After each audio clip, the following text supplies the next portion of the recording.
Welcome to the Design Vault, a show about the past, present, and future of design. The Design Vault is a conversation hosted by Albert Shum and Tamer Abanami, reflecting on iconic products and ideas from the past and rethinking them from new perspectives.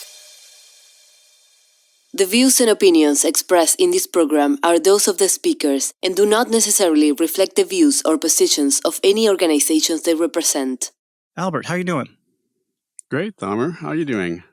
I'm pumped. I'd like to start this podcast. Yeah, let's do this. Let's do it. So, a few months ago, you had a vision in your head about the first episode being about the Sony Walkman. Why is that? Well, for me, the Sony Walkman really epitomized an era of design that was, one, so iconic, and two, really shaped who I am as a designer and the way I create products. I think, on reflection, I think Sony design itself was such a big part of my life. Lovely. So for some context, just to kind of talk to people who don't know what a Sony Walkman is before we get into the meat of the episode, in 1979, Sony Corporation marketed this new category-creating product called the Sony Walkman. About 15 years prior, Philips, a Dutch company, created the cassette tape. And between those dates, people were trying to figure out how to make these things more portable. And they made portable recorders that you can put on a table. Reporters could use them as long as they were kind of on the table. And there were some people that tried to solve this problem of, well, maybe I want to use this while I'm walking around.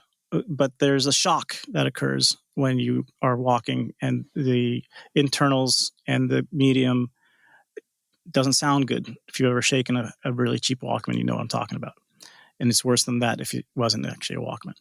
So around the late 60s, early 70s, the co-founder of Sony, who used a portable recording device to listen to music while he was traveling, challenged one of his team members, an executive, hey, we need to make something that's playback only, that can be used while walking. And they developed this product, and they had estimated that they would sell 5,000 in the first year, and they sold 30,000. Right. It was a big hit. Big hit, and it created a category that was even bigger. So, Albert, talk to me a little bit about your background here, because there's a lot of intersections with you and Sony here, right? There's a design competition you were involved in. There's, your first Walkman. I would love to hear kind of your personal story on this. Yeah, for me, it's growing up, design to me was about the objects in my life. I was so curious about how things were made.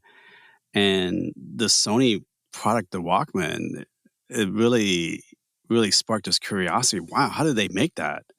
And I was very fortunate. I went to school, and between grad school and undergrad, I entered the Sony design competition with a good friend of mine, Wilson Tang. Actually, I just had dinner with him last weekend in Vancouver. And we were both curious about the future of technology, but also how these products were made. And we entered the contest, and we actually came in second place in North America. And we got a trip to New York City. It was amazing. We got to meet Sid Mead and all these amazing designers from around the country. And we were selected to go to Tokyo for the World Finals. I think we came in second runner-up in the world, which is amazing. And we got a tour of the Sony Design Center in Shinagawa. And right there, really, to me, that was my kickoff to the world of design, but also really helped me be more confident, like, wow, I should be a designer. This is something I could do. And it allowed me to go to grad school. It allowed me to enter a career of design, which I'm still. So tell me about your first Walkman. You bought one. What was it? How did it come about? How old were you? The first Walkman I got was a sports Walkman, the sports line. And I was really excited because it was such again, this iconic product. It was yellow and had these cool knobs and controls, and it has this really cool way you latch it open and close it to seal it so it's water resistant. So this product with this also really funky, I think it was like orange color headphones you put on. Again, I was just so excited as a kid, like, oh, that's what I want. It created this sense of, like, it was not even about playing music. It was almost an identity. Like, this product really spoke to me. My first Walkman, to be honest with you, I bought it, I think, 2 months ago. What I bought... That's pretty recent. Yeah, it's pretty... But I did buy a Walkman-like product from Radio Shack as a kid. And, you have created a category when everybody's trying to clone you, and everything is called what you call your product. But I'll go into this Walkman I just bought. For every, I'd say, iconic product, there's probably a bunch of people who are fans and obsess about collecting them, and eventually reach this tipping point of, am I a collector, or do I need to figure out how to pay the rent, or make sure my neighbors or my partner is not annoyed by all these things that I have collected. And so you find in a lot of these things, people who refurbish them, collect them, and then maybe they start selling them. And I found a gentleman in another country who's well known as, this is the person you go to if you want a Walkman that is as good as new. You'll take them apart, find the parts, refurbish, and test and sell. And I was blown away, to be honest, that it was the DD Quartz, which is later than the sports one. It was a Quartz sounds pretty precise. Yeah, I mean, it sounds, I don't know, but the quartz maybe is what makes it sound good, right? It's like quartz quality. It's like with Retsin. Yes.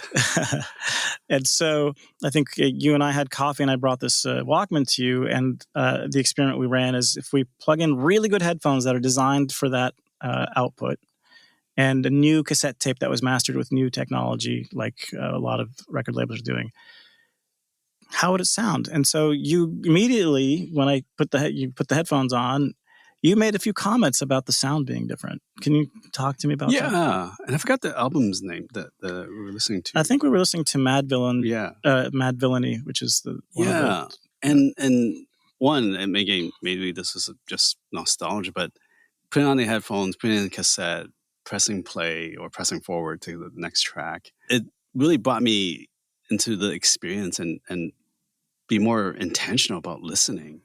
And I felt this warmth, and it sounds very, again, nostalgic, but I do think the way we've been so kind of almost in some ways programmed to listen to music in this kind of instant streaming, like access, like instant on, always be able to like find a track that you want, to be more thoughtful, almost be more present, like really listening to the music. That presence, that focus really brought me into the music. And I haven't had that type of experience before. And again, I'm kind of romanticizing it, but I do feel like it helped transform me into the music. But also brought back memories of, like, it was almost like a ritual. It was something that I put on, I carried a cassette, and brought back these memories of, like, even making mixtapes and drawing on the little box art that I would create myself and labeling everything. So that ritual is something that I feel like it's, in some ways, it's kind of missing now in terms of what is the ritual of listening to music. 100% agree. I remember when I opened the box, put the batteries in, put a cassette in, I basically did what I do all the time, which is, okay, I'm used to my phone or, where all my music lives, and I'll just hit next until I find what I like. And so I thought, okay, this is cool. I want to fast forward. I want to go next. And I realized I had this thing called fast forwarding, which I remember you doing as a kid. Had to press a button. I had to exert force, and it took 30 seconds. And I was thinking, wait a second, this isn't going to work for me. So, and it reminded me to be mindful. And I think that's what you're talking about. And I kind of just let go of the fast forward button and just kind of let go of everything. And I just was in that experience. And for half an album, because you have to flip the tape in most of the Walkmans, later on that there was the auto reverse, I had the same feeling. And this brings us to kind of their societal angles to these iconic products. Right. And when they were thinking about the Sony Walkman, one of the arguments inside of the Sony was, from the contrarians or the people that are naysayers, were saying, people are going to walk around with headphones in public, how ignoring other people, that is just counter society, right. Counter to society, counter cultural. Right. And I do think it brings up a really important aspect of design sometimes that at least I try to reinforce with my team and people I work with, that context is so important. Like, it's not enough just to design the product and trying to figure out the pain points, like, oh, how do I play music? But the context of where you're playing your music, this idea of mobility, that you could bring your music on to go and be able to listen to in different environments, wherever you are. I think that create a whole new possibilities. The context of listening music has changed. It's so much more accessible, so much more convenient now. Talk to me a little bit about they kind of set a certain tone and then things come after it. Right. And so you can't talk about the Walkman today without talking about the iPod. And a lot of the context and what you're talking about relates to that. I'd love to hear some of your thoughts on that. Yeah. I think as most of us kind of product maker know, it's not like this kind of eureka moment where, oh, we're going to create the iPod. There's always these lineage, these connections, these markers where you kind of see like the connection between the Walkman and the iPod. This idea of, again, portable music, a new way to listen to music, to having 1,000 songs in your pocket, that convenience, and how the product, the hardware, and the software started being integrated, being much more almost like holistic. It's just the software and hardware is just a product experience. And I think that's this idea of the experience is really important, was really what emerged during that transition from the Sony way of listening to portable music to the iPod way of listening to music. Another concept that comes up, or term that comes up in these conversations, is the term iconic. And I think we've been working together since the year 1700 and Yeah, 23, something like that. Yeah. And it is pre-revolutionary days. Yes. Yeah. We've sat in a lot of industrial design meetings. We've sat in a lot of software design meetings. And if I had a dime for every time somebody said iconic, Yeah, I would just be not needing to do this podcast with you right now. I'd be on an island. But tell me about what iconic means really to you. Well, I think there's the book definition, but I think more of a practicing designer, like at least for me, my framing has always been iconic is about the first read, the second read, and the third read. When you look at a product, the first read is that first impression. You see the product from afar. It's like it could be 3 feet, 6 feet, and it just the form, the profile, the iconic shape of the product, like Air Force One profile, the sneaker. This is the sneaker, yeah, from Nike. It's like so iconic. You could look from afar and say, "Hey, that's not Air Force One." Like I think that's the first read, that first impression. I think Sony has that iconic. Obviously, Apple does have that first read, and then the second read is when you actually pick up the object or start using it. You feel the tactility, you feel the material, you feel how in your hand. I think that's the second read, and that can be also very iconic. And in some ways, that's almost just as important as the first read, because that's how you interact. That's what pulls you in. And the third read is when you start using it and start interacting in the details, like the hinge of the Sony, like that little clasp that closes the sports Walkman so that it creates a tight seal around the cassette and makes it a bit more water resistant, to the knobs on top of it, and the way the controls are laid out at a diagonal on the face of the product. If you really look at the face of the Sony Walkman, it's almost like a face of a person. It has this personality to it, and I think that's really, to me, that speaks to the three layers of making something iconic: the first read, second read, and third read. That's great. So I'm going to go on a tangent and bring it back to iconic. And there, for all you designers out there, especially industrial design nerds, there's a book out there called Digital Dreams, the work of the Sony Design Center. If you want your mind blown about how you can have a product that creates a category and how you extend that category and how you kind of breathe more life into it as time moves on, you'll see some really beautiful thinking in that book, beautiful examples of how much went into this and how many products are in this line. Yeah, and the design language that it emerged, and I think that's where I really learned from, like, the importance of building like a design language, and we could have a whole episode of the difference between a design language and a design system, and especially in UX today. But to me, back to that iconic, that first read, the language, from everything from typography, the color material, even the packaging, it all comes together and it speaks to you. That's at least that's to me. That's what I mean by language. It really expresses itself through the design, and I think so much of our design work is to help establish that design language that leads to a design system. And I think in industrial design, probably more than any other field or discipline in design, industrial design has this idea of creating something tangible and physical that speaks to you. You answered the question beautifully, but I now want to take your answer and I want you to apply it to what I'm about to ask you, which is the mascot that we picked for this episode, because there's a million Walkmans out there from Right. is the Sony Walkman WM5. For those of you who don't know what that means, it's the yellow sports Walkman, that first one that, is very, dare I say, iconic. So now, can you break down from a design language in an iconic sense of the WM5? What was iconic? Why is it an iconic Walkman? Because it wasn't the first. It was kind of that inflection point where they kind of went sport and they just kind of went big. I think Sony was the first one, at least like a sport category. Like it's almost like you take for granted, like, oh, yellow, yeah, that's got to be sport.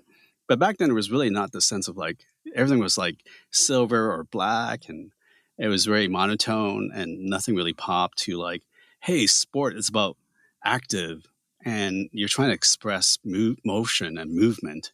It's something you could pick up and wear and go for a run, like really leaning into that sport part of it and creating a design that speaks to it. I think that's such a important lesson to take away.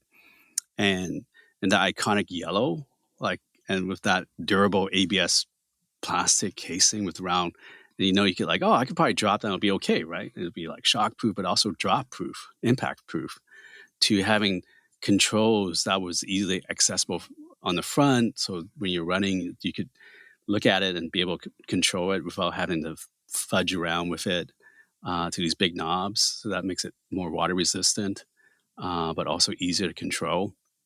Like, I think all those things, again, an expressive design language that speaks to what the object's intended purpose is. That is so important to create something iconic.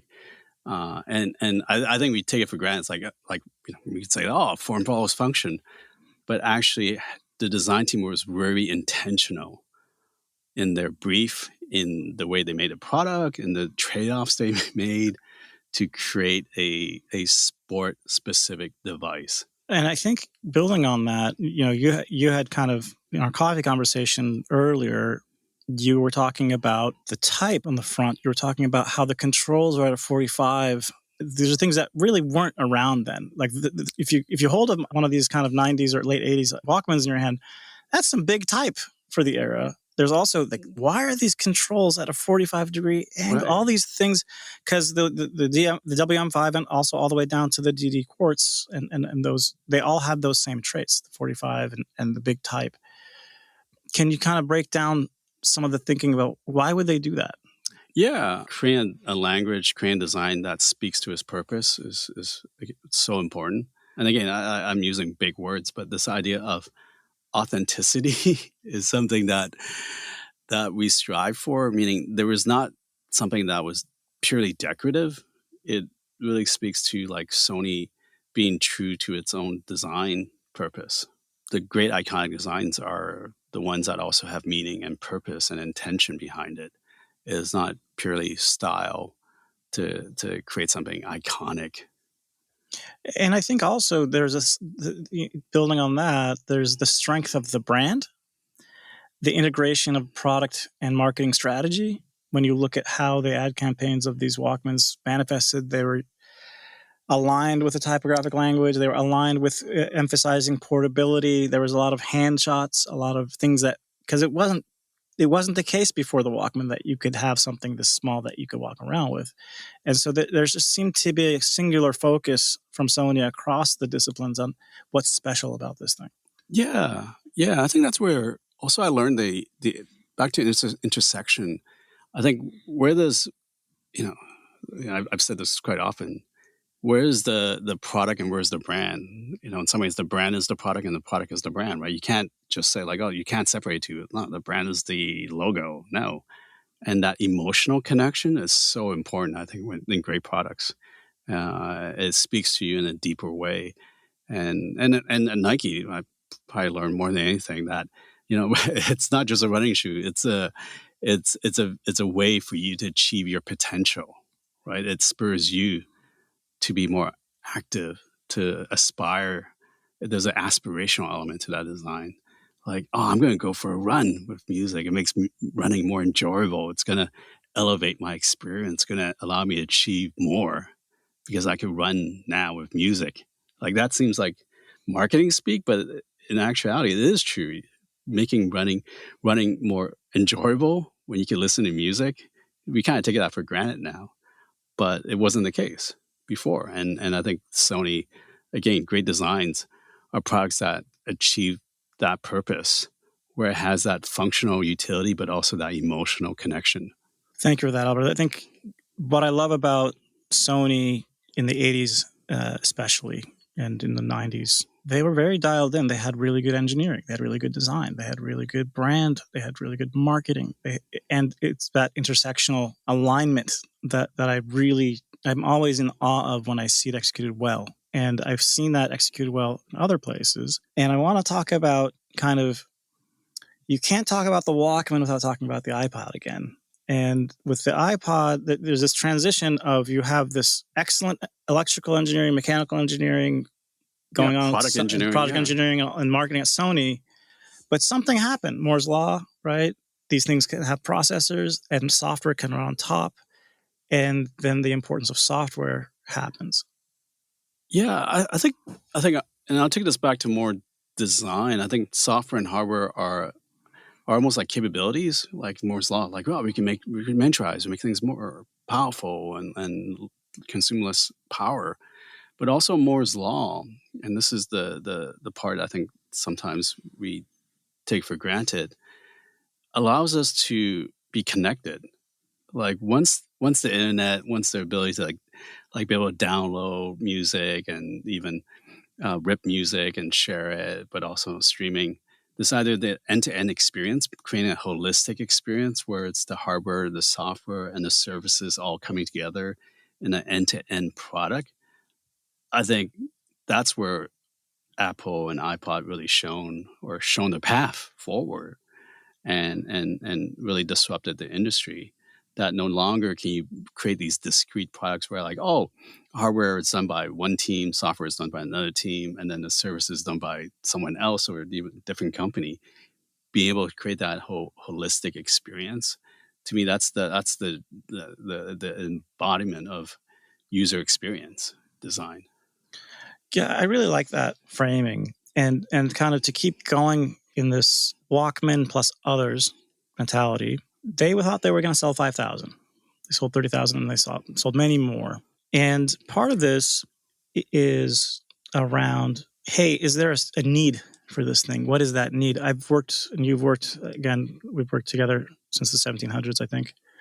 We have been in lots of meetings where people will assume just we're going to make this and people are going to buy it. And then some very smart folks like researchers will come and say, actually, we have some research that might indicate the contrary. In fact, here's a rule of thumb for you. And I remember there was a smart researcher who said, I want you to think of this as, is there a job that has not been done, or is there something that can be done 6 times better, or the value that they're going to see from this has increased the utility by 6 times? For example, in the Walkman case, before that, I'd have to listen to my music sitting down at a table or in my car on FM radio. I can't walk around. And we're lugging this big giant device. Yeah, like a big giant. And so there was some value unlocked. With the iPod, same thing.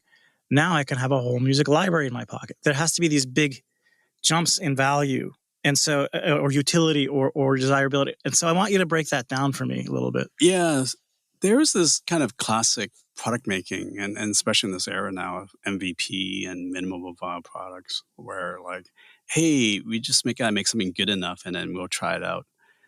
Well, in actuality, I think for product makers, we really have to think more about, and the framing we've used for Summer is like, hey, what are the A+ things that we got to be like so much better than our competitor or what's existing out there, to what are the things that's good enough or pass fail. And I see that tension all the time on product teams, like when they talk about MVP or V1, 0 to 1. as long as it's good enough and we meet all these thresholds, like, hey, let's launch it and see. No, actually, you have to pick a few things that you can be great at. That's going to be so much better, and design to that as a goal, if not a constraint. And if you don't hit that A+, then you don't have a product. Like, does that make sense? That like, makes, yeah. No, this hits a nerve for me because I've been many conversations over the years around how you navigate this problem of, hey, we have some people have a spreadsheet of features, some people have a design concept, whatever it is, however you do product. There's this kind of tension between what's special about this product, what is it supposed to do, and what is it supposed to do well.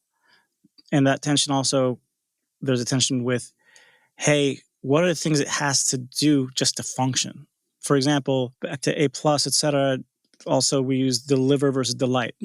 There are certain things about this product that have to be delightful. These are the three things. If they're not delightful, and this is the min bar for delightful, and that's what it means. But also deliver. We have to deliver battery life. We have to deliver thermals. We have to deliver weight at a certain envelope. And sometimes we neglect that. Sometimes people will do a product that's just a jumble of features, and they don't really think about the quality side of the fundamentals. On the other side, they might just think only about what's special. And so there's a tension here. Oh, yeah. Yeah. Again, I'm not trying to make it sound like, oh, yeah, just pick the things that's It's really, not easy. like, it's so hard to decide what is special, what is that A+. And sometimes I even think delight is not enough to push. Like, you could be having something delightful, and it could be the same feature, same set. But the delight has to spark joy. And it's so delightful to use. Like, oh man, I just want to use this. Like, that is a high bar. It cannot just be like, oh, this is kind of cool. Like, that's you know what I'm saying? That's the difference. And I do think as designers, as stakeholders, that's the part that we have to drive and push on. Or else it's just gonna be, like you said, a spreadsheet of like probably two features that we need to hit. And we cut a bunch of stuff for the day. Yeah. And that trade-off is so painful when you don't have that intense focus on what is the A+, delightful experiences that we not just design, we as a product team have to achieve together. So for you, with the Sony Walkman, especially with the WM5, the yellow sports Walkman, can you break down to me what was the delight? I know we talked a little about the design language, et cetera, but there are certain things also that way it felt, et cetera. I'd love to hear kind of what you think they might have thought about there. Like, I think back to that first read, to me, the product, it's almost like an identity. It spoke to me, but also represent who I am. It is an expression of me. And that I was into sports. I was like, I love music. And this product I can identify with, but also I want to wear it. And it's something that you want to wear rather than, oh, I have to wear it. And I think that is such an important lesson when it comes to especially wearables and as we emerge into this next era. And I think there's a lot of conversation around, putting things in your head and on your body. Like, when you put things on your body, it has to be a personal expression no matter what it is. And I think we get lost. Like, working at Nike, like, we spend so much time trying to understand what are the trends, what are people wearing or willing to wear, and making that as a personal expression. I think that's the value of design. That's the importance of design. And that's what the Sony Walkman spoke to me. It was not just like, oh, you play music in a portable form factor. It was, again, this is a product that spoke to me, but also represent who I am or what I'm interested in, how I want to express myself. So I would love to talk a little bit about this thing that happened with the Walkman. It was a massive success. And when you have a massive success and you've extended the product line and product family, and now we're kind of going into the 90s, cassettes are waning, CDs are coming, CDs are a read-only thing for all consumers at that time. And then in the early aughts, we get into read-write media, like spinning disk drives that are small or flash memory, and things like Minidisc. And so there was a transition. Sony, the juggernaut in portable music, creates the Minidisc. they were probably some of the best industrial designs of portable technology ever. The best product teams, I think they, bar none. Like I think they out-design most product teams. The Minidisc holistic experience is, okay, you would buy Minidiscs themselves and the player, but you would go rent a CD and you could copy it to a Minidisc for personal use. And this is in Japan. And it took off in Japan for a while. And there were stores that you can go rent a CD, and the same stores would allow you to rent a copy, a stereo that would copy from CD to Minidisc, except the technicality that allowed them to do this is it was using a digital to analog converter. Right. So it wasn't taking full digital path to the Minidisc, and that allowed, that gray area to function. But now imagine how much investment, like for those of you who remember video rental stores, you would have to go to the equivalent of a Blockbuster, look for CD that you want to copy, and then spend time doing junk to copy it and then leave. Contrast that now, we're talking about the holistic experience of the iPod, which didn't have the same mechanical complexity and beauty of the Minidisc at the time. It has a different aesthetic, a different beauty, but it was really this end-to-end. Yeah, I think the contrast, there's two things I want to be cognizant of, because it's easy to oversimplify things. But I do think one really important point is incumbency and legacy. That point, like Sony was the incumbent. They had the biggest market share, the design team, they've established amazing design, great products. But it also created a legacy of things, of a product line. Like once you have this large scale product line, how do you keep on adding feature, designing the next version, doing an update? Oh, we're going to make it smaller. We're going from CDs to mini discs to like that entire ecosystem that you've built up and that incumbency. It's also a trap where you can't break away from it. That's why you have these stations at retail store to continue adding on features and experiences to, I think, where iPod and ultimately the iPhone didn't have that incumbency. So you could rethink what is that holistic end-to-end experience is and establish new ways, if not, again, back to that 10x, better way to enjoy and music and engage with music. I think that's the shift. So that, again, one point is this idea of incumbency and legacy. It's really hard to break away. And I think for design teams, it's to understand how you can break away from that and create a new path. And then the other one is thinking about the whole end-to-end experience, rethinking what is the current way of doing things to new ways of doing things. And actually, we're kind of in this new era right now where I think a lot of the tension will be about, especially, where everyone's talking about AI, but it's really, to me, it's about what are the incumbent familiar legacy patterns that we continue to use, and what are the new patterns that thinks more holistically about the end-to-end and change the way we work or the way we create to new art forms even.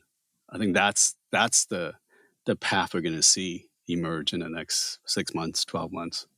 100%. And one thing I want to encourage all the young designers out there working in smaller startups or doing their own thing, sometimes it can feel daunting to be going head-to-head with a juggernaut with a big legacy. But in many ways, it's an advantage. A lot of some of the biggest developments occur because you are a challenger, because you're not encumbered with the legacy. If you look at AI, OpenAI is a small lab. AI is being developed in a lot of big companies. It was a small lab that was able to kind of make that progress, even though these other companies are working on it potentially longer. And so I want to make sure that folks hearing this see this as an advantage potentially and not lose that sight. Yeah, and the lesson to learn. Again, I'm not saying it will happen that way, but there are patterns in product making history, even in the last 30, 40 years, that tends to repeat itself.